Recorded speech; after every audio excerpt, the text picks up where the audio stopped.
So hello everyone, welcome to our channel. मेरा नाम है शशांक और आज आपके सामने एक नई वीडियो लेकर आया हूं जिसमें हम पढ़ेंगे calculation of sigma and pi bonds.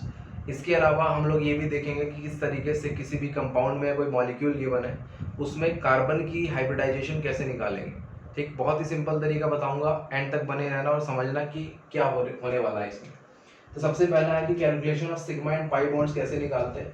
तो देखो, अगर मान लो किसी भी कंपाउंड या मॉलिक्यूल में इस तरीके से एक बॉन्ड है तो एक बॉन्ड को बोला जाता है कि वो सिग्मा बॉन्ड होगा, क्योंकि जो पहला बॉन्ड होता है हमेशा सिग्मा ही बनता है। ठीक, उसके बाद दो बॉन्ड अगर हुआ तो उसमें एक सिग्मा होगा और एक पाई होगा। अगर मान लो वो ट्रिपल बॉन्ड हुआ, अगर वो ट्रिपल बॉन्ड हुआ तो उसमें एक सिग्मा होगा और दो पाई होगा, इस तरीके से। अगर मान लो उसमें चार बॉन्ड हुए, जो कि आपके सिलेबस में नहीं है, बट फिर भी अगर मान लो अगर ऐसा होता है तो वो सिग्मा होगा एक, उसमें दो पाई होंगे और एक आपका डेल्टा होगा। ठीक, एक सिंगल बॉन्ड हुआ तो सिग्मा, अगर डबल बॉन्ड हुआ इसको डबल बॉन्ड बोलेंगे और इसको उसमें क्या होगा, एक सिग्मा और एक पाई। अगर ट्रिपल बॉन्ड हुआ तो उसमें एक सिग्मा और दो पाई। और आप अगर मान लो चार बॉन्ड हुए, जैसा कि आपको पढ़ने को मिलेगा नहीं अभी, तो सिग्मा और दो पाई और आपका एक डेल्टा होगा। ठीक, अगर मैं आपको एग्जांपल दूं सिंपल तरीके से, तो सपोज करो आपको मीथेन, इसको क्या बोलते हैं, मीथेन बोलते हैं, CH4 को। इसमें पूछूं किसने सिग्मा और पाई बॉन्ड से, तो आप देखोगे कि यहाँ पर एक दो, ये सिग्मा है क्योंकि एक बॉन्ड है, ये सिग्मा एक बॉन्ड है, ये सिग्मा एक बॉन्ड है, ये सिग्मा एक बॉन्ड है। तो इसके पास कितने सिग्मा बॉन्ड है, 4 सिग्मा बॉन्ड्स है इसके पास, 4 सिग्मा बॉन्ड्स है इसके पास।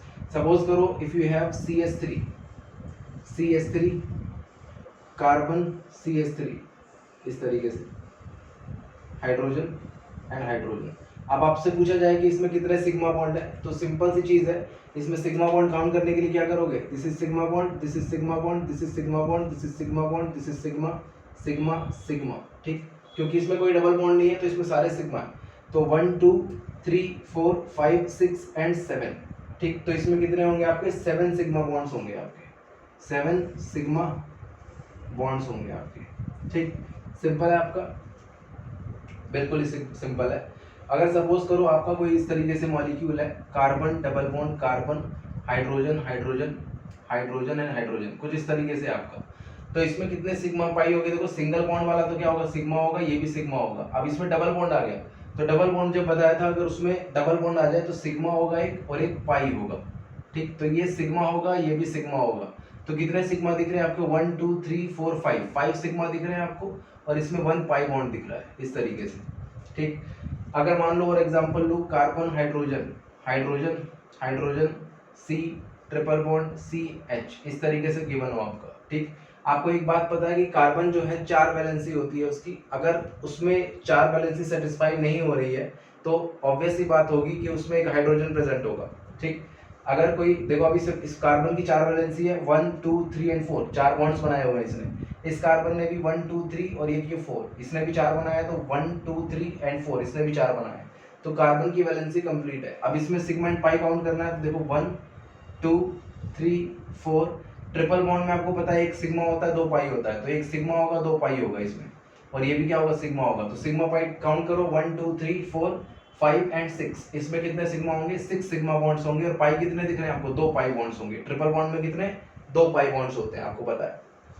ठीक, सिमिलरली अगर मैं पूछूं इसमें ऐसे, ये आपका बेंजीन होता है, C6H6 होता है इसका मॉलिक्यूलर फॉर्मूला। अब देखो इस कार्बन में, ये जो कार्बन लगे हुए हैं, इस कार्बन की वैलेंसी अगर चेक करोगे तो इसकी 3 वैलेंसी है, 1 2 एंड 3। अब इस 3 वैलेंसी है तो ऑब्वियस सी बात होगी कि 4 वैलेंसी होती है कार्बन की, तो उस जगह पर एटलीस्ट 1 हाइड्रोजन होना चाहिए, तभी वो 4 वैलेंसी हो पाएगी। तो यहाँ पर क्या करेंगे, हाइड्रोजन, ये भी क्या होगा, हाइड्रोजन, यहाँ भी क्या होगा, हाइड्रोजन, यहाँ भी क्या होगा आपका हाइड्रोजन, और यहाँ भी क्या होगा, हाइड्रोजन, यहाँ भी क्या होगा, हाइड्रोजन। इसी को बच्चों बोला जाता है C6H6, जिसका नाम होता है बेंजीन। बेंजीन इन ऑर्गेनिक, जो आपका ऑर्गेनिक है उसका फेवरेट कंपाउंड होता है आपका बेंजीन।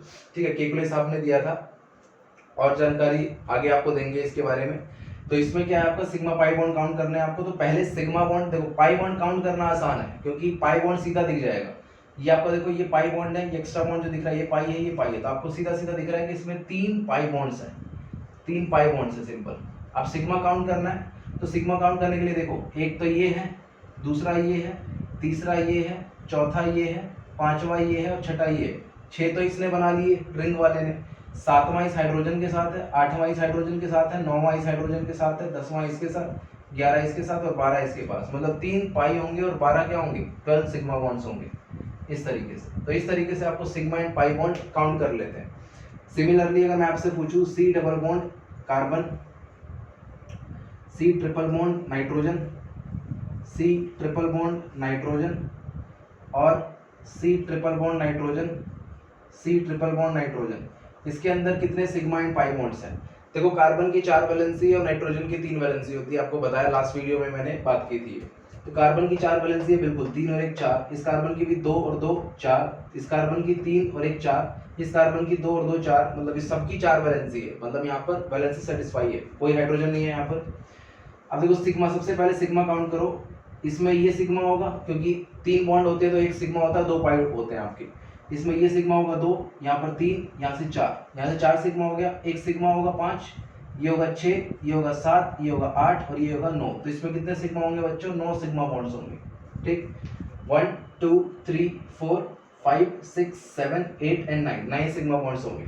ठीक, और इसमें पाई बॉन्ड्स कितने होंगे? तो देखो यहाँ से ट्रिपल बॉन्ड में 2 पाई बॉन्ड यहाँ से आएंगे, यहाँ से 2 पाई है, ये पाई है और ये पाई है, 2 पाई बॉन्ड और 2 यहाँ से आएंगे 2 पाई बॉन्ड, तो कितने हो गए? 4, 2 2 4 और 1 पाई बॉन्ड यहाँ होगा 5 और यहाँ से पाई 6 और 1 7 8 और 9, मतलब इसमें 9 सिग्मा और 9 पाई बॉन्ड्स होंगे।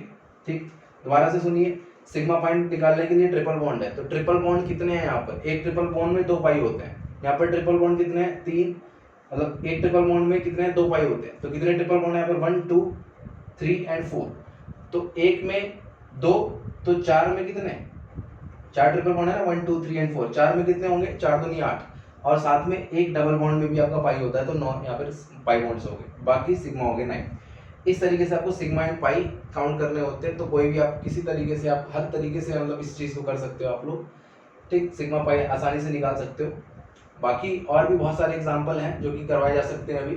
ठीक, तो अभी ये चीज़ समझ में आई होगी, तो नेक्स्ट उस पर पढ़ते हैं, टॉपिक पे पढ़ते हैं। आपका नेक्स्ट टॉपिक में आपका क्या है कि हाइब्रिडाइजेशन निकालनी है आपको, तो इसको मैं अब करता हूँ, हाइब्रिडाइजेशन ऑफ कार्बन।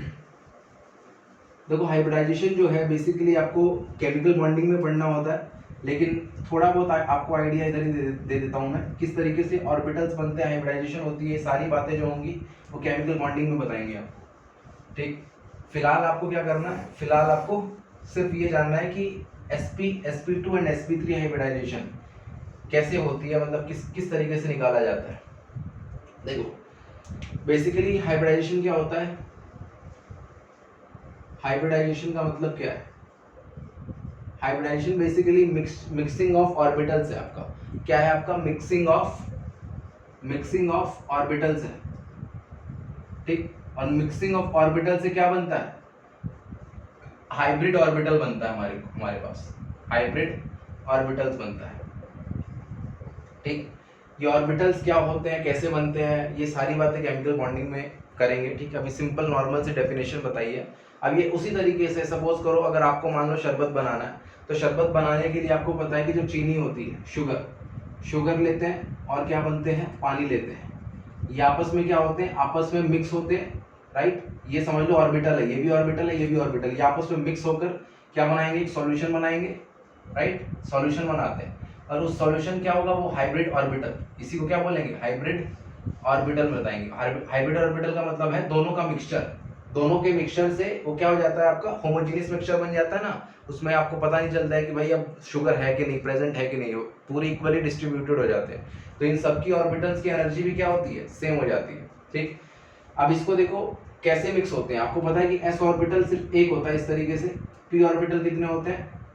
इस तरीके से 3 होते हैं। ठीक, अगर मान लो मैं एक s ले लूं और इसमें एक p ले लूं, तो उसको बोलते हैं sp मिक्सिंग, इस तरीके से। ठीक, तो इसी को बोला जाता है sp हाइब्रिडाइज्ड।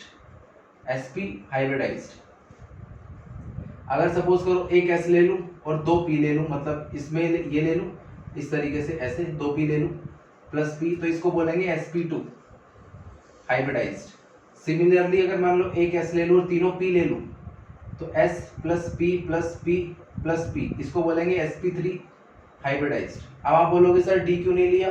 मैं d इसलिए नहीं लिया क्योंकि कार्बन जो होता है सेकेंड पीरियड का एलिमेंट होता है, और सेकेंड पीरियड में d ब्लॉक एलिमेंट्स नहीं होते या d ऑर्बिटल नहीं होता। ठीक, सेकंड पीरियड में डी वाले जो होते हैं ऑर्बिटल होते हैं वो नहीं होते, आपके डी ऑर्बिटल एब्सेंट होता है, इसलिए यहाँ पर सिर्फ पी की बात करेंगे। तो इतनी सी चीज क्लियर है। अब sp sp2 sp3 किसी भी मॉलिक्यूल या कंपाउंड में कैसे पहचानेंगे, ठीक। तो कार्बन की हम बात करते हैं जनरली, क्योंकि organic chemistry is all about carbon, carbon के रिवॉल्व ही घूमती है आपकी। तो बात करते हैं इसकी, तो इसको हटाता हूँ फिलहाल मैं। तो आपको हाइब्रिडाइजेशन बतानी है, अब इन तीनों की बात करेंगे हम लोग। किसकी बात करने वाले हैं कि sp होगा, sp2 होगा या sp3 होगा, इसी की बात करने वाले हैं हम लोग, ठीक। अब देखो यहाँ पर कुछ एग्जांपल्स लिखता हूँ मैं, और उससे आपको आइडिया होगा कि किस तरीके से आप sp sp2 या sp3 आसानी से निकाल सकते हो, ठीक। अब देखो सिंपली अगर मैं बात करूं, अगर सपोज करो you have only single bond, this single bond, this is sigma ना। अगर पूरे उसमें सिग्मा है, कार्बन के चारों तरफ, मान लो किसी कार्बन, पर्टिकुलर कार्बन की हमें निकालनी है हाइब्रिडाइजेशन, सपोज करो CH3 एंड CH3, मुझे इन दोनों कार्बन की हाइब्रिडाइजेशन निकालनी है। तो क्या करूंगा, पहले इस कार्बन का देखूंगा, क्या ये कार्बन के पास सिंगल बॉन्ड है, क्या डबल बॉन्ड है। अगर सारे सिंगल बॉन्ड हुए तो उसको बोलेंगे sp3, उसको क्या बोलेंगे बच्चों, sp3 बोलेंगे। कैसे हुआ, क्यों हुआ, ये आपको केमिकल बॉन्डिंग में पता चलेगा सॉरी, ठीक। अगर मान लो डबल बॉन्ड हुआ बच्चों, तो इसको क्या बोलेंगे, अगर कार्बन के अराउंड एक भी डबल बॉन्ड मिला आपको तो उसको बोलेंगे sp2। अगर मान लो कार्बन के अराउंड एक भी ट्रिपल बॉन्ड मिल गया तो उसको बोलेंगे बच्चों sp हाइब्रिडाइज्ड, ठीक। अगर कार्बन के अराउंड सपोज करो दोनों तरफ डबल बॉन्ड मिल गए ऐसे, तो इसको भी क्या बोलेंगे बच्चों, sp हाइब्रिडाइज्ड ही बोलेंगे, ठीक। अब एग्जांपल की बात करते हैं। देखो इस CH3 को अगर मैं लिखूं इस तरीके से, CH3 और CH3 ऐसे, तो आपको दिखेगा कि इस कार्बन के अराउंड सारे सिंगल बॉन्ड है, और सिंगल बॉन्ड वाले क्या होते हैं बच्चों, sp3 होता है, तो ये sp3 हाइब्रिडाइज्ड है, ठीक। इसी तरीके से इस कार्बन के विद रिस्पेक्ट में सारे सिंगल बॉन्ड है, तो ये भी क्या होगा बच्चों, ये भी होगा sp3 हाइब्रिडाइज्ड होगा, ठीक। अगर मान लो इस तरीके से लूं, CH3 CH double bond CH CH2 and CH3, तो अगर इसकी बात करें हम लोग, तो इस कार्बन के चारों तरफ देखो हाइड्रोजन है, सिंगल सिंगल बॉन्ड से होगा, तो ये क्या होगा आपका sp3 होगा। अब देखो इस कार्बन के विद रिस्पेक्ट में इधर सिंगल है, लेकिन मुझे एक डबल बॉन्ड मिल गया यहाँ पर, डबल दिखते ही मुझे क्या दिख जाएगा, sp2 दिख जाएगा, तो ये क्या है sp2। अब इस कार्बन के बगल में भी क्या है, डबल बॉन्ड है, लेकिन इसके इधर क्या सिंगल बॉन्ड है, तो एक डबल बॉन्ड मिल गया मुझे तो sp2 है। इधर क्या है, सारे सिंगल है तो sp3 है, इधर क्या है, सारे सिंगल है तो sp3 है, ठीक। सिंगल होगा तो sp3, अगर डबल होगा तो sp2, और ट्रिपल होगा तो sp होगा। जैसे सपोज करो CH3 C triple bond CH, इस तरीके से। अब देखो कि इस कार्बन के चारों तरफ क्या है, इस कार्बन के चारों तरफ सिंगल बॉन्ड है, तो ये sp3 होगा। अब इस कार्बन के इधर तो सिंगल बॉन्ड है, लेकिन इधर ट्रिपल बॉन्ड है। अब एक भी तरफ आपको ट्रिपल बॉन्ड मिल गया तो उसको क्या बोलेंगे, sp बोलेंगे। इधर भी क्या है, ट्रिपल बॉन्ड है इस कार्बन के साथ, तो इसको भी sp बोलेंगे ऐसे, ठीक। सपोज करो बेंजीन ले लिया मैंने, अभी जो मैंने लिया था C6H6, यही था ना benzene, C6H6, this is benzene. आपको पता है कि अगर वैलेंसी पूरी ना हो तो वहां पर हाइड्रोजन होगा, ठीक। अब देखो इधर जो है आपका डबल बॉन्ड इस तरीके से है, तो ये वाला बॉन्ड देखो डबल बॉन्ड आ गया, तो इसमें sp2, इसमें भी डबल बॉन्ड इधर लगा हुआ है तो sp2, इधर भी क्या है, डबल बॉन्ड लगा हुआ है, तो ये भी sp2, ये भी आपका sp2, ये भी आपका sp2, इसमें सभी sp2 होंगे क्योंकि सब में क्या है, डबल बॉन्ड है आपका, ठीक। सिमिलरली अगर मान लो अगर मैं आपको बात करूँ इसकी और इसको यहाँ पर लिखते हैं जरा इस तरीके से। अगर सपोज करो CH3 C double bond C double bond और C CH3, अब चेक करना है हमें। देखो इस कार्बन के चारों तरफ क्या है, सिंगल बॉन्ड है, तो इसको बोलेंगे sp3। इस कार्बन के इधर तो सिंगल है लेकिन इधर डबल बॉन्ड है, एक भी डबल बॉन्ड मिल गया तो उसको बोलेंगे sp2। अब चेक करेंगे इस कार्बन का, तो इस कार्बन के इधर भी डबल बॉन्ड है राइट हैंड साइड में, और लेफ्ट हैंड साइड में भी डबल बॉन्ड है, मतलब राइट हैंड साइड में भी डबल बॉन्ड है, लेफ्ट में भी डबल बॉन्ड है, तो उसको बोलते हैं sp, ठीक। इसको क्या बोलेंगे, ये वाला कार्बन जो होगा मिडिल वाला वो sp होगा, जिसके दोनों तरफ डबल बॉन्ड लगे हुए हैं। अब इस कार्बन के राइट हैंड साइड पे सिंगल है, तो इधर क्या है, डबल बॉन्ड है, तो इसको क्या बोलेंगे, sp2 बोलेंगे इसको। और सिमिलरली इसको क्या बोलेंगे, sp3, क्योंकि सारे क्या है, सिंगल बॉन्ड है आपके, ठीक। इस तरीके से निकाला जाता है आपका, राइट। अभी जैसे मैंने एग्जांपल लिया था carbon C triple bond N, जिसमें अब में 9 सिग्मा 9 पाई बॉन्ड्स आए थे, इसकी बात करते हैं। C triple bond N, C triple bond N। अब देखो कार्बन की, हम ऑर्गेनिक पढ़ रहे हैं तो कार्बन की हाइब्रिडाइजेशन निकालना है, ठीक। नाइट्रोजन की भी निकाल सकते हैं, लेकिन उसके लिए फिर आपको और भी चीजें जाननी होगी जो कि केमिकल बॉन्डिंग में डिटेल डिस्कशन किया जाता है इस टॉपिक का, ठीक। तो हम ऑर्गेनिक पढ़ रहे हैं, organic is all about carbon again, ठीक। तो कार्बन के बारे में देखेंगे। इसके देखो इस तरफ सिंगल है, इधर डबल बॉन्ड है, तो डबल बॉन्ड आते ही क्या होगा, sp2 होगा। अगर इसमें भी क्या है, डबल बॉन्ड आ रहा है, तो इसमें भी क्या होगा, sp2 होगा। इसमें क्या आ रहा है, ट्रिपल बॉन्ड आ रहा है, ये ट्रिपल बॉन्ड, तो ये होगा sp। इसमें क्या आ रहा है, ट्रिपल बॉन्ड आ रहा है, तो ये क्या होगा, sp। इसमें क्या आ रहा है, ट्रिपल बॉन्ड आ रहा है, sp। बाकी आपका ये भी क्या है, ट्रिपल बॉन्ड आ रहा है, तो sp। इस तरीके से हम निकाल सकते हैं। और भी एग्जांपल कर सकते हो, बहुत सारे एग्जांपल कर सकते हो। तो डबल और ट्रिपल बॉन्ड को ही देखना होता है। अगर डबल बॉन्ड आता है तो sp2 होता है, सिंगल आया तो sp3, ट्रिपल आया तो sp हाइब्रिडाइजेशन। और तीसरा जो चौथा केस जो बनता है, कार्बन के दोनों तरफ अगर डबल बॉन्ड आ जाए तो उसमें sp हो सकता है। अब आप पूछोगे सर क्या कार्बन के दोनों तरफ ट्रिपल बॉन्ड आ सकता है क्या, तो करके देख लेते हैं। अगर मान लो कार्बन के डबल बॉन्ड और ट्रिपल बॉन्ड ऐसा भी बना दिया मैंने, तो कार्बन की कितनी वैलेंसी हो जाएगी, 5 वैलेंसी हो जाएगी, 5 बॉन्ड बना लेगा, जो कि पॉसिबल नहीं है। तो यही पॉसिबिलिटीज हैं जो आपके पास देखने को मिलेंगी, इसके अलावा आपको कोई पॉसिबिलिटी देखने को नहीं मिलेगी। इतनी चीजें आती हैं तो आपको सीधा आंसर टिक मार देना है आपको, ठीक। तो इस तरीके से आपको उम्मीद करता हूँ सारी चीज़ें समझ में आई हो। और नेक्स्ट आप में जब भी जो टॉपिक शुरू होगा वो होमोलॉग्स के बारे में बताऊंगा कि होमोलॉग्स एक्चुअली में क्या होते हैं, ठीक। किस तरीके से क्वेश्चन आता है, और बहुत ही इजी तरीके से बताऊंगा। होमोलॉग्स समझ में नहीं आता है बच्चों को जनरली, लेकिन वो बहुत आसान तरीका बताऊंगा। कुछ पॉइंट्स बताऊंगा जो याद रखने हैं आपको, और हमेशा याद रखने हैं, ताकि कोई क्वेश्चन गलत ना हो उसमें से, ठीक। तो अभी तक के लिए इतना ही। अगर वीडियो पसंद आई तो like, subscribe and share with your friends. Thank you so much.